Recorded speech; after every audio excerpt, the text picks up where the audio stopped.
احمد بھائی، وہ آج کل بلکہ زیادہ تر ایسا ہی ہوتا ہے کہ کافی لوگوں کو نماز جنازہ نہیں آتی. جیسا کہ وہ باپ کا جنازہ ہوتا ہے تو بیٹے کو بھی پیچھے نماز زیادہ سیکھی نہیں ہوتی، پڑھی ہی نہیں ہوتی. تو یہ دھوکہ نہیں ہے کہ اب ہم لوگ شریک ہو جاتے ہیں جنازوں میں اور ہمیں نماز جنازہ نہیں آتی میت کے ساتھ؟ کل کو ہمارے ساتھ بھی یہ دھوکہ ہو سکتا ہے. تو اس کے بارے میں کچھ بتائیں آپ. بالکل، دین کا علم دینا بچوں کو بہت ضروری ہے. اور اللہ تعالیٰ کا بھی ارشاد گرامی ہے نا کہ حضور کی طرف ارشاد ہے کہ قل رب زدنی علما، فرمائیے اللہ میرے علم میں اضافہ فرما. تو پھر سب سے ضروری جو ہے وہ دین کا علم ہے.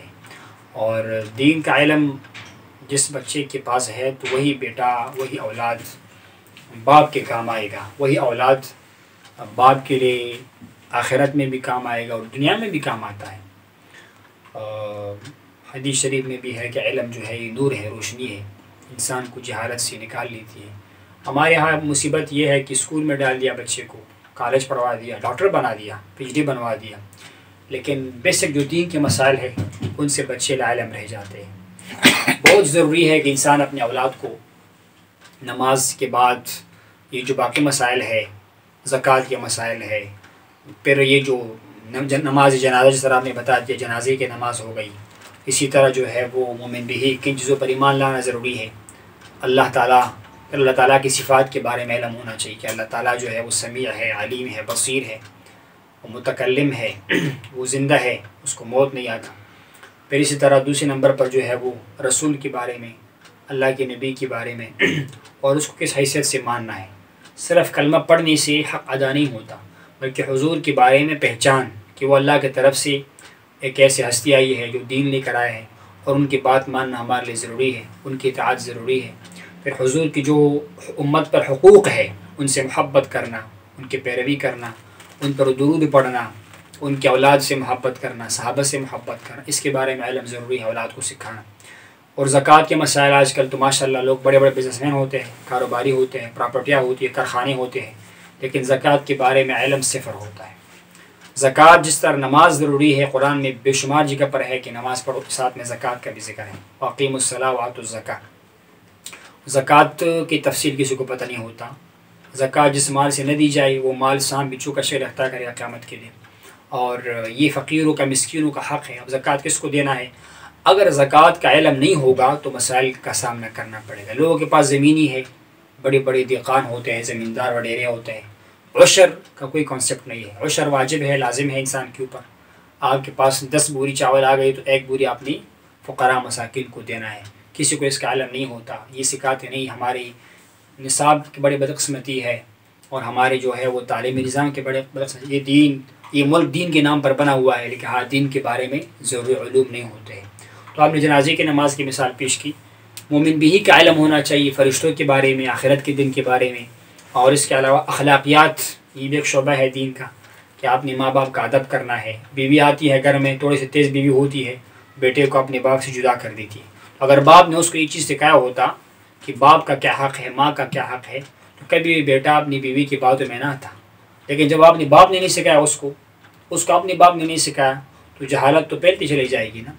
جب بندے کو علم ہوگا کہ مجھ پر سب سے زیادہ حق میری ماں کا ہے، میرے باپ کا ہے، بیوی اس کے بعد ہے. اگر بیوی کی بات مانوں گا تو مجھے کوئی جنت کی سرٹیفکیٹ نہیں ملنے والا، لیکن ماں باپ کی بات مانوں گا مجھے جنت ملے گی. اللہ کے نبی نے کہا جنت جو ہے وہ اپنے ماں کے قدموں کے نیچے تلاش کرو، یعنی اس کے رضامندی میں تلاش کرو. اللہ کے نبی نے ارشاد فرمایا کہ جب انسان سے باپ راضی ہو تو اس سے خدا راضی ہوتا ہے، اور جب باپ ناراض ہو تو خدا اس سے ناراض ہوتا ہے. آپ نے ان کو سکھایا نہیں، آپ نے اس کو استاد کا ادب نہیں سکھایا.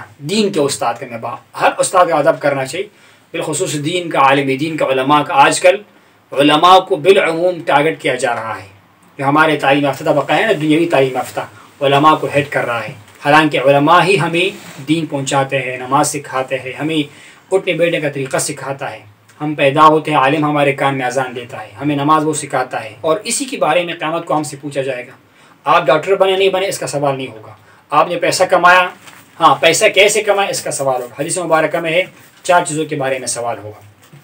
ایک تو آپ سے سوال ہوگا کہ آپ نے مال کہاں سے کمایا، مال حلال کا ہے کہ حرام کا ہے، آپ کی آمدنی حلال کیا کہ حرام کیا. نمبر 2، آپ نے مال کو کیسے خرچ کیا، کیسی جگہ پر خرچ کیا، برے کام میں خرچ کیا، انویسٹ بری جگہ پہ کیا، سودی کام میں کیا، ظلم پہ کیا، یا کسی خیر کے کام میں کیا۔ نمبر 3 آپ نے جوانی کیسے گزاری، اوورآل جوانی کے بارے میں ایک سوال ہو جائے گا۔ اس کے بعد جو ہے علم کے بارے میں کہ آپ نے علم کون سا حاصل کیا اور علم پر عمل کیا کہ نہیں کیا، اور دین کے علم کے بارے میں ضرور سوال ہوگا۔ لہٰذا اولاد کو اگر بندہ خود عالم نہ بھی ہو، مرتے دم تک علم تلاش کرنا چاہیے، اپنے اولاد کو لازماً علم دینا چاہیے۔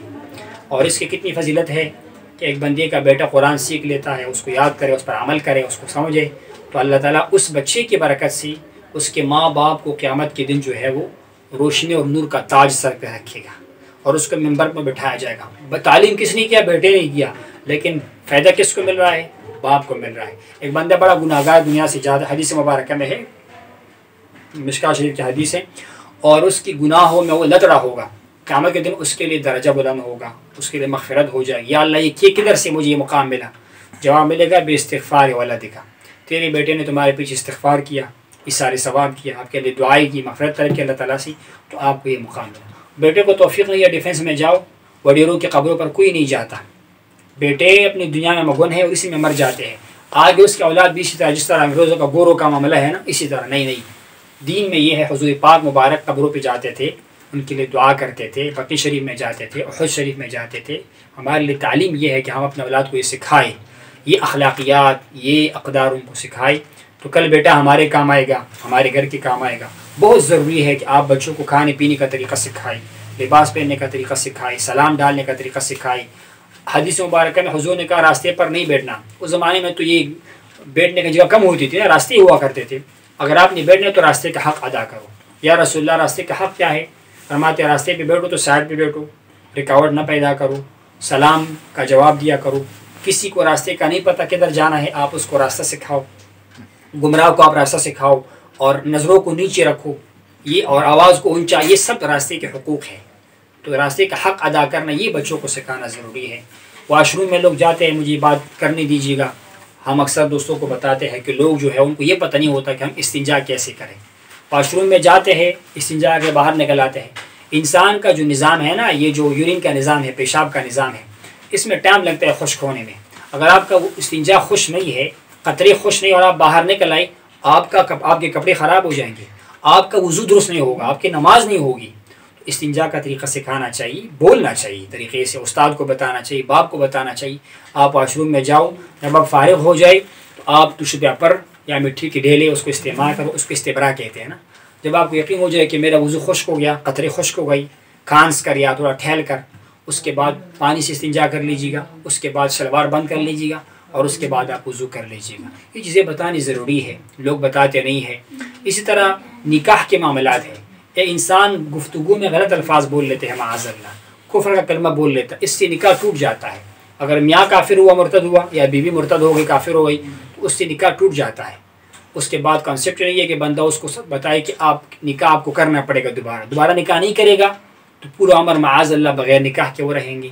اس کے لیے پہلے کیا ضروری ہے کہ ہم عقائد کا اتنا علم حاصل کریں، کن کن باتوں سے خدا نخواستہ بندہ کافر ہو سکتا ہے، دین سے نکل سکتا ہے، اس کے عقائد کا علم ہے، وہ پڑھنا چاہیے۔ پھر نکاح کا طریقہ ہونا چاہیے کہ اگر ہمارے گھر میں ہر 6 مہینے بعد ایک نکاح ہونی چاہیے میں آدمی کے درمیان، اور یہ فقہاء نے لکھا ہوا ہے۔ انسان سے غلطی میں بات نکل جاتی ہے، عورت سے لڑائی میں گفتگو میں غلط بات نکلتی ہے، اس سے بندہ ایمان سے محروم ہو جاتا ہے، تو نکاح آٹومیٹکلی ٹوٹ جاتی ہے، نکاح ٹوٹ جاتی ہے۔ اس کے لیے ضروری ہے کہ 6 مہینے بعد، سال میں ایک دفعہ نکاح کا بندوبست کیا جائے۔ اس کا طریقہ کیا ہے؟ لوگوں نے مشکل بنایا ہوا ہے، خطبہ پڑھی جائے، ایجاب و قبول کی جائے، تھوڑا حق مہر رکھا جائے، مخصوص جو شریعت کے اندر جو ضروری ہے۔ آج کل 3-4 ہزار روپے، 5 ہزار روپے آپ رکھ لیجیے گا، جو شریعت کا حق ہے نا مہر کا، وہ ادا کر لیجیے گا، نکاح ہو جائے گا۔ باقی 2 گواہ اس کے اندر ہونے چاہیے۔ تو اس طرح یہ ہے کہ کئی ایسے مسائل ہیں جس کے بارے میں بہت اہم مسئلہ ہے۔ ہمارے ہاں لوگ دنیا سے چلے جاتے ہیں، مر جاتے ہیں، پیچھے دیگیں چڑھائی جاتی ہے، اور اس کے پیچھے وہ یہ سوم ہے، قلخوانی ہے، یہ چیلم ہے، اچھی بات ہے، یہ ثواب تو ثواب کا کام ہے، خیر کا کام ہے، لیکن اہم چیز یہ ہے کیا میرا باپ مر گیا، اس نے نماز تو نہیں چھوڑی ہے، اس کا فکر کرنا چاہیے۔ کیا میرا باپ مر گیا، اس کے اوپر کسی کا قرض تو نہیں تھا، اس کو ادا کرنے کا اہتمام کرنا چاہیے۔ اس کے لیے ان کے قبر میں مشکل ہوگی اس وجہ سے، میرا باپ دنیا سے گیا، کہ اس نے قسم جو ہے اس کے ذمہ تو نہیں رہ گیا تھا، کوئی قسم کا کفارت نہیں رہ گیا تھا۔ اس کے لیے فقہاء نے طریقہ میں بتایا ہوا ہے، اس کے لیے فدیہ ادا کرو، ان کی عمر کا حساب لگاؤ، اور ان کی نمازوں کے برابر، ہر نماز کے بدلے میں ایک فطرانے کے برابر جس کو سرسایہ بھی کہتے ہیں نا، وہ زکوٰۃ وہ فدیہ ادا کرو۔ اگر آپ کہتے ہیں اس کی نمازیں بہت زیادہ ہے، میرے پاس اتنے پیسے نہیں ہیں، اس کے لیے اللہ تعالیٰ نے ہماری دین میں آسانیاں پیدا کی، اس کے لیے حیل اسقاط کا شکل ہے۔ آپ فقیروں کو بٹھاؤ، ان کو دین کا مسئلہ سمجھاؤ کہ ہم نے حیلہ کرنا ہے اللہ تعالیٰ کی بارگاہ سے امید کی خاطر، ان کو آپ پیسے دیا کرو، وہ قبول کرے گا، اپنی مرضی سے آپ کو دے گا، پھر لے گا، پھر دیں گے، اس طرح دائرے میں آپ کی کام کرو گے اس کی پورے عمر کی نمازوں کا، تو آپ نوافل پر دیگے چڑھا رہے ہیں، مستحب کام کر رہے ہیں، لیکن آپ یہ نہیں دیکھ رہے کہ میرے باپ پر کسی کا ادھار تو نہیں تھا۔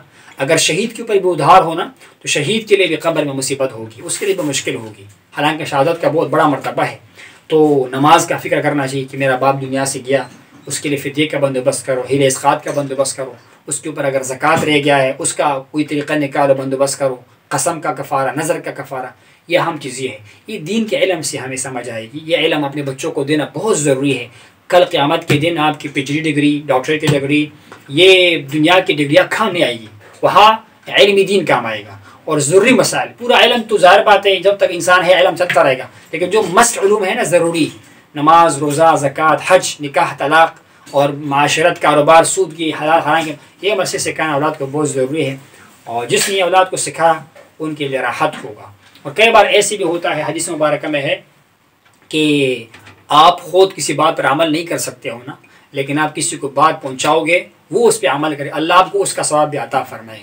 انسان کمزور ہے، تو آپ کی بیٹا، آپ کا اولاد اگر دین پر عمل کرے گا، ہو سکتا ہے وہ آپ کے لیے قبر سے اور عذاب سے۔ میں نے ایک روایت پڑھی ہے، حوالہ میرے ذہن میں نہیں ہے، کہ عیسیٰ علیہ السلام ایک قبرستان سے گزر رہے ہیں، اور اللہ کے نبی تھے، اللہ اپنے نبیوں کو بہت علم دیتا ہے، تو وہ قبر کے اندر عذاب کو دیکھ رہے تھے کہ قبر والے پر عذاب ہے، تکلیف میں ہے، مصیبت میں ہے۔ تو انہوں نے قبر والے کو دیکھا، تکلیف میں ہے، آگے گزر گئے۔ جب واپس آنے لگے راستے پر تو کیا دیکھتے ہیں کہ وہی قبر ہے، لیکن اب قبر کے اندر عذاب نہیں ہے، اب قبر کے اندر راحت ہے، قبر کے اندر خوشی ہے، کوئی تکلیف نہیں ہے۔ وہ عرض کرتے ہیں بار الہ یہ کیا معاملہ ہے، پہلے عذاب تھا، اب میں آیا تو یہاں پر عذاب نہیں ہے، راحت ہے، خوشی ہے۔ تو جواب کیا ملتا ہے کہ جب آپ اس قبر سے گزر رہے تھے، یہ قبر والا تو بڑا گناہ گار ہے، بڑا خطا کار تھا، اس کو اپنی کی کا سزا مل رہا تھا، لیکن جب آپ واپس آئے تو اس کا ایک بیٹا جب یہ دنیا سے جا رہا تھا، وہ شاید چھوٹا تھا یا ماں کے پیٹ میں تھا، اب جو ہے وہ استاد کے پاس بیٹھا ہوا ہے، اور ابھی انہوں نے بسم اللہ الرحمن الرحیم استاد سے پڑھ لیا۔ استاد سے کیا پڑھا؟ بسم اللہ الرحمن الرحیم۔ یہ حوالہ میرے ذہن میں نہیں کہ میں نے پڑھا ہوا ہے، حوالہ بھی نکالا ہوا ہے اس کا۔ وہ پڑھنے کے بعد اللہ تعالیٰ فرماتا ہے کہ مجھے اپنی شان کے مطابق شرم و حیا آئی کہ بیٹا زمین کے اوپر میرا نام لے رہا ہے، بسم اللہ پڑھ رہا ہے، اور اسی کے باپ کو میں زمین کے اندر عذاب دے رہا ہوں، تو میری غیرت نے گوارا نہیں کیا۔ تو بیٹے کی اس اللہ کے نام لینے کی وجہ سے، دین کی طرف مائل ہونے کی وجہ سے اللہ نے باپ پر سے عذاب کو اٹھا دی۔ تو کیا ہے یہ آخرت کے لیے ہمارا ذخیرہ ہے۔ تو اللہ ہمیں توفیق نصیب فرمائے کہ اپنے اولاد کو ہم یہ دین سکھائے، تعلیم سکھائے، ضروری مسائل سکھائے، اس کے لیے ہمیں ٹائم نکالنا پڑے گا۔ اگر وہ دنیا کا علم بھی حاصل کرے، سیکنڈ ٹائم میں، عصر کے ٹائم، مغرب کے ٹائم کسی دین کے عالم کے پاس بھیجنا چاہیے، ان سے مسائل سیکھے، ضروری مسائل سیکھے، قرآن حدیث پڑھے، شریعت کے مسائل سیکھے۔ قبر میں تو یہی سوال ہوگا، یعنی کہ آپ کا باپ کون تھا، یا آپ کا جناب والا قوم کون سا ہے، کیا سوال ہوگا، آپ کا دین کیا ہے، حضور کے بارے میں سوال ہوگا، خدا کے بارے میں سوال ہوگا، اور قیامت کو جو ہے جوانی کے بارے میں سوال ہوگا، علم کس طرح کہاں سے، مال کدھر سے کہاں سے۔ تو ان کا علم اولاد کو دینا چاہیے۔ اللہ ہمیں توفیق نصیب فرمائی کہ ہم اس طرح متوجہ ہو جائے، اور اپنے اولاد کو جو ہے نا یہ دین کے علم سے جو ہے وہ اس کو ہم جو ہے وہ فائز کر سکے۔ اللہم صلی علی سیدنا محمد وآلہ وبارک وسلم۔